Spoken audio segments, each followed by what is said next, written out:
वो पटरियों पर गिर गई और एक आती हुई ट्रेन ने उसे आधा काट दिया। और जो लोग उसकी मौत की कहानी सुनते हैं वे जल्द ही उसकी आत्मा से पीड़ित हो जाते हैं। भूत का निचला शरीर नहीं है और वह अपने हाथों से खुद को घसीट कर चलती है। जब वह ऐसा करती है तो उसकी हड्डियां क्लिक क्लिक करने जैसी आवाज करती है, जिससे उसका नाम टैग पड़ा। अगर वो आपको रात में अकेले चलते हुए पाती है तो वो अलौकिक गति से आपका पीछा करेगी, और अगर वो आपको पकड़ लेती है वो आपको 2 टुकड़ों में काट देगी, जिससे आप बिना पैरों के रह जाएंगे, बिल्कुल उसकी तरह। ये शायद अब तक की सबसे डरावनी चोटों में से एक है। 2019 में 15 साल की एमिली एकोस इंग्लैंड के देहात में घुड़सवारी का एक साधारण दिन बिता रही थी, जब अचानक एक तेज आवाज ने उस शांति को तोड़ दिया। किसी कार के एग्जॉस्ट से निकली तेज पॉप आवाज ने उसके घोड़े को बुरी तरह डरा दिया और वह घबराकर संकरी पगडंडी पर तेजी से दौड़ पड़ा। एमिली का संतुलन बिगड़ गया, उसके पैर रकाब से फिसल गए और अगले ही पल उसका सिर एक लकड़ी के गेट के खंभे से भयंकर जोर से टकराया। टक्कर इतनी भीषण थी कि उसका चेहरा लगभग पूरी तरह से अलग हो गया। उसका निचला जबड़ा बस 1 सेंटीमीटर की त्वचा से लटक रहा था। एमिली सदमे में थी लेकिन होश में थी। उसे एहसास हुआ कि वह अपने ही चेहरे के बचे हुए हिस्से को अपने हाथों में थामे हुए है। उसे तुरंत अस्पताल ले जाया गया, जहां डॉक्टरों ने उसकी चोटों को युद्ध क्षेत्र के बाहर देखी गई सबसे भयानक चोटों में से एक बताया। 6 घंटे लंबी बेहद जटिल सर्जरी में पुनर्निर्माण सर्जन रिकार्डो मोहम्मद अली ने उसके चेहरे को फिर से जोड़ने का असंभव। ऑनलाइन चैलेंज के चक्कर में आशीष ने बल्ब मुंह में डाल लिया, पर अंदर जाते ही बल्ब दांतों के पीछे फंस गया और मुंह खोलने की सारी कोशिशें फेल। बेचारा आशीष सीधा फायर स्टेशन पहुंचा मदद के लिए, पर वहां वालों ने कहा, भाई हम आग बुझाते हैं, बल्ब नहीं निकालते। हॉस्पिटल में डॉक्टरों ने स्पेशल टूल निकाला और बोले, अब जरा मुंह खोलो बेटा। जगह कम पड़ी तो डॉक्टरों ने एक साइड की जबड़ा ही खोल दिया, जैसे दरवाजे का हिंज खोलते हैं। धीरे धीरे बल्ब निकाला, वो भी बिना तोड़े। क्या सर्जिकल जादू था भाई। फिर जबड़ा वापस फिट किया और आशीष बोला, अब से सिर्फ आइडिया चमकाऊंगा, बल्ब नहीं। अगर किसी तरह 1 करोड़ से ज्यादा भारतीय लोगों के पेट का सारा एसिड निकालकर एक बड़े स्विमिंग पूल में भर दिया जाए तो सोचो, अगर तुम उसमें कूद जाओ तो कुछ ही मिनटों में तुम्हारी त्वचा जलने लगेगी जैसे आग लग गई हो। कुछ घंटों में वही एसिड तुम्हारे मसल्स और टिश्यूज को पिघलाने लगेगा और कुछ दिनों में तुम्हारा शरीर गलकर एक चिपचिपा गंदा सा मिश्रण बन जाएगा। ऐसे ही पागलपन भरे साइंस फैक्ट्स के लिए फॉलो करो। प्लम्बर चीकू ने पाइप में से सड़ी हुई सब्जियां निकाली और पाइप साफ हो गया, लेकिन होटल वाले शर्मा जी बोले, अरे भाई इतना महंगा बिल, ये तो लूट है। अगली सुबह चीकू फिर आया, इस बार एक बड़ा गुब्बारा लेकर, और उसे ग्रीस ट्रैप में ठूंसकर फुला दिया। गुब्बारा ऐसे फूला कि पूरी किचन में गंदा पानी नाचने लगा, प्लॉप प्लॉप की धुन पर। चीकू बोला, शर्मा जी 1 घंटे में पैसा नहीं दिया तो आपकी किचन बनेगी स्विमिंग पूल। शर्मा जी ने कांपते हाथों से पैसे दिए। चीकू ने मुस्कुराकर गुब्बारा निकाला। एक रेजर ब्लेड को एक चलती हुई लकड़ी की छड़ी पर रखा जाता था। उस छड़ी को घुमाकर ब्लेड को नीचे किया जाता है। जैसे ही छड़ी ब्लेड को एक घूमती हुई गोल डिस्क से दबाती थी, जिस पर छोटे छोटे उभरे हुए दाने होते। जब ब्लेड उस पर रगड़ाता तो ये दाने ब्लेड के किनारे को थोड़ा थोड़ा करके तेज कर देती। कुछ देर घुमाने के बाद एक ताले जैसी चीज उस छड़ी को ऊपर उठा देती और ब्लेड को घुमा देती। फिर उसे दोबारा उसी घूमती गोल डिस्क पर रगड़ा जाता है। जब दोनों तरफ से ब्लेड बहुत तेज हो जाती तो उसे एक हैंडल में लगाकर दाढ़ी बनाने के लिए तैयार कर दिया जाता। सोच, एक छोटे कुत्ते का सिर और अगले पैर काटकर उसे एक बड़े कुत्ते की गर्दन पर जोड़ दिया जाए। डॉक्टरों ने दोनों के खून की नसें और नर्व्स जोड़ दिए ताकि दोनों का एक ही खून का बहाव रहे। नतीजा ये हुआ कि छोटे कुत्ते का सिर और उसके पैर 3 हफ्तों तक जिंदा रहे। वो हिल भी सकता था, यहाँ तक कि भौंकता भी था, लेकिन ये बोझ दोनों के शरीर झेल नहीं पाए और कुछ ही समय बाद दोनों की मौत हो गई। अगर तुम्हें अंधेरे से डर लगता है ना, तो सूरज के पीछे भागना पड़ेगा। प्लेन पकड़ो और वेस्ट की तरफ उड़ो, धरती से तेज। मतलब दिन बचाने के लिए सुपरसोनिक स्पीड चाहिए। ऐसा नहीं कि बीच में पेट्रोल खत्म हो जाए। ऊपर से नींद भी आ जाएगी तो ऑटो पायलट चाहिए भाई। लेकिन आसान तरीका यह है, सीधा नॉर्थ पोल निकल लो। वहां सूरज 6 महीने तक छुपता ही नहीं, और जैसे ही अंधेरा आने वाला हो साउथ पोल उड़ जाओ। वहां तो अभी नया सूरज निकला है। यह आदमी सुबह उठा तो उसे बिल्कुल अंदाजा नहीं था कि उसने सोते सोते अपना एयरपॉड निगल लिया है। जब उसने पानी पीने की कोशिश की तो पानी गले से नीचे ही नहीं गया, जैसे कुछ अटक गया हो। वो तुरंत अस्पताल पहुंचा, लेकिन पहले तो उसे लगा कि शायद गले में कोई छोटी सी दिक्कत है, लेकिन अगले दिन सुबह उसे सीने में अजीब सा दबाव महसूस हुआ। जब डॉक्टर ने एक्सरे किया तो सब हैरान रह गए। एयरपॉड उसके पेट के अंदर था। खुशकिस्मती से डॉक्टरों ने सावधानी से उसे निकाल लिया।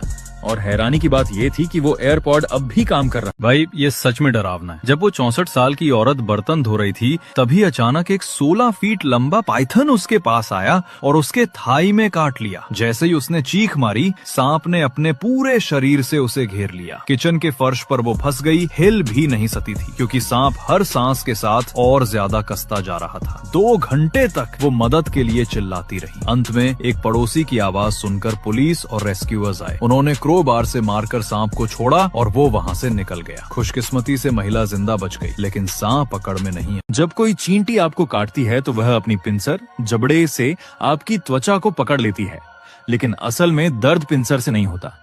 चींटी इन्हें सिर्फ पकड़ने के लिए इस्तेमाल करती है। इसके बाद वह अपना शरीर ऊपर की ओर मोड़ती है और डंक मारती है। क्योंकि वह आपको बहुत मजबूती से पकड़े रहती है, इसलिए एक ही जगह पर बार बार डंक मार पाती है। इसी दौरान वो अपना जहर वेनम आपके शरीर में डालती है और यही तेज जलन और चुभन जैसा दर्द पैदा करता है।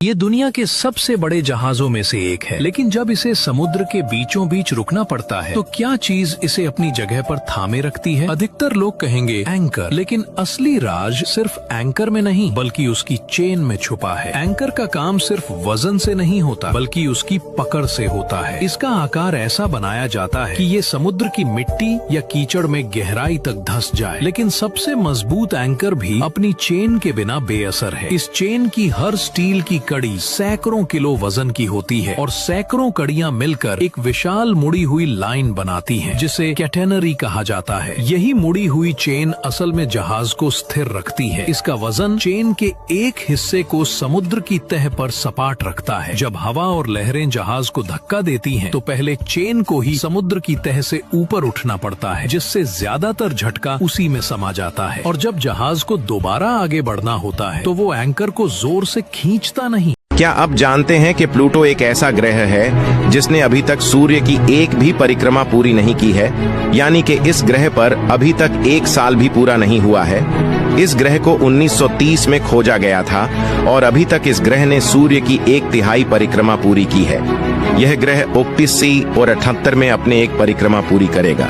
इस हिसाब से पृथ्वी के 248 साल इस ग्रह का 1 साल के बराबर है। नाच गाने को देखने से अच्छा है। मुझे फॉलो करो। एक कोबरा ने एक छोटे बच्चे के हाथों को लपेट लिया। इससे पहले कि कोई कुछ कर पाता, बच्चे ने झुककर सांप के सिर पर काट लिया। सांप तुरंत मर गया, लेकिन बच्चा बेहोश होकर जमीन पर गिर पड़ा। माता पिता उसे फौरन अस्पताल ले गए। डर था कि शायद वह जहरीला हो गया हो। जहर तभी असर करता है जब वो सांप के दांतों से शरीर में इंजेक्ट किया जाए, और क्योंकि बच्चे ने सांप को पहले काट लिया था, सांप उसे काट नहीं पाया। उसे बस थोड़ी सूजन हुई और वो जल्दी ही ठीक हो गया। 3 नौजवान दोस्त एक गुफा में सैर के लिए गए थे, लेकिन कुछ ही देर में पीछे से अचानक आग भड़क उठी और उनका वापसी का रास्ता पूरी तरह बंद हो गया। उनमें से एक ने हिम्मत दिखाई। वो अपनी जान बचाने के लिए आग के बीच से गुजर गया, लेकिन उसकी चीखें सुनकर बाकी दोनों डर से कांप उठे। बेबस होकर वे दोनों गुफा के अंदर गहराई में भाग गए और राहत की उम्मीद में वहीं बैठ गए। लेकिन असली सवाल ये था, एक खाली गुफा में अचानक आग लगी कैसे? ये हादसा हुआ था 9 जुलाई 1967 को अमेरिका के पेंसिल्वेनिया राज्य की एक जगह पर, जहाँ ये गुफा थी कार्नेगी केव। दरअसल ये गुफा सड़क निर्माण के दौरान गलती से तबाह हो गई थी। इसके अंदर कई सुरंगें थीं, जिनमें सबसे लंबी सुरंग करीब 457 मीटर की थी। काम के दौरान मजदूरों को 2 और गुफाएं मिली। बाद में पता चला कि ये तीनों गुफाएं आपस में जुड़ी हुई थीं। अब दिक्कत ये थी कि जो सड़क बनाई जा रही थी वो सीधी इन तीनों गुफाओं के ऊपर से गुजर रही थी, इसलिए इन गुफाओं को बंद करना जरूरी था। स्थानीय लोगों के अनुरोध पर ट्रांसपोर्ट विभाग ने 2 रास्ते बंद कर दिए, लेकिन एक रास्ता खुला रखने की अनुमति दी। इसके लिए गुफा के मुहाने पर एक पाइपलाइन लगाई गई जो सड़क के किनारे। एक 340 पाउंड की माँ अपने ही बच्चे पर बैठ गई, और वो भी तब तक जब तक उसकी सांसें थम नहीं गईं। जेनिफर विल्सन अपने बेटे को घर के बाहर काबू में करने के लिए उस पर बैठ गई, और हैरानी की बात यह है कि पूरा हादसा सीसीटीवी कैमरे में कैद हो गया। बताया गया कि माँ कम से कम 5 मिनट तक बच्चे के ऊपर बैठी रही, जो बिल्कुल अविश्वसनीय है। जेनिफर उस 10 साल के बच्चे की गोद ली हुई माँ थी, जिसका वजन सिर्फ 90 पाउंड था। और याद रखिए, जेनिफर खुद 340 पाउंड की थी। बच्चा चीख चीख कर मदद की गुहार लगाता रहा, जबकि उसकी माँ केस वर्कर को कॉल करने की कोशिश कर रही थी। आखिरकार बच्चा बेहोश हो गया। एक वक्त पर माँ ने अगर किसी तरह 1 करोड़ से ज्यादा भारतीय लोगों के पेट का सारा एसिड निकालकर एक बड़े स्विमिंग पूल में भर दिया जाए, तो सोचो अगर तुम उसमें कूद जाओ तो कुछ ही मिनटों में तुम्हारी त्वचा जलने लगेगी जैसे आग लग गई हो। कुछ घंटों में वही एसिड तुम्हारे मसल्स और टिश्यूज को पिघलाने लगेगा, और कुछ दिनों में तुम्हारा शरीर गलकर एक चिपचिपा गंदा सा मिश्रण बन जाएगा। ऐसे ही पागलपन भरे साइंस फैक्ट के लिए फॉलो करो। ये शायद अब तक की सबसे डरावनी चोटों में से एक है। 2019 में 15 साल की एमिली एकॉस इंग्लैंड के देहात में घुड़सवारी का एक साधारण दिन बिता रही थी जब अचानक एक तेज आवाज ने उस शांति को तोड़ दिया। किसी कार के एग्जॉस्ट से निकली तेज पॉप आवाज ने उसके घोड़े को बुरी तरह डरा दिया और वह घबराकर संकरी पगडंडी पर तेजी से दौड़ पड़ा। एमिली का संतुलन बिगड़ गया, उसके पैर रकाब से फिसल गए और अगले ही पल उसका सिर एक लकड़ी के गेट के खंभे से भयंकर जोर से टकराया। टक्कर इतनी भीषण थी कि उसका चेहरा लगभग पूरी तरह से अलग हो गया। उसका निचला जबड़ा बस 1 सेंटीमीटर की त्वचा से लटक रहा था। एमिली सदमे में थी लेकिन होश में थी। उसे एहसास हुआ कि वह अपने ही चेहरे के बचे हुए हिस्से को अपने हाथों में थामे हुए है। उसे तुरंत अस्पताल ले जाया गया, जहां डॉक्टरों ने उसकी चोटों को युद्ध क्षेत्र के बाहर देखी गई सबसे भयानक चोटों में से एक बताया। 6 घंटे लंबी बेहद जटिल सर्जरी में पुनर्निर्माण सर्जन रिकार्डो मोहम्मद अली ने उसके चेहरे को फिर से जोड़ने का असंभव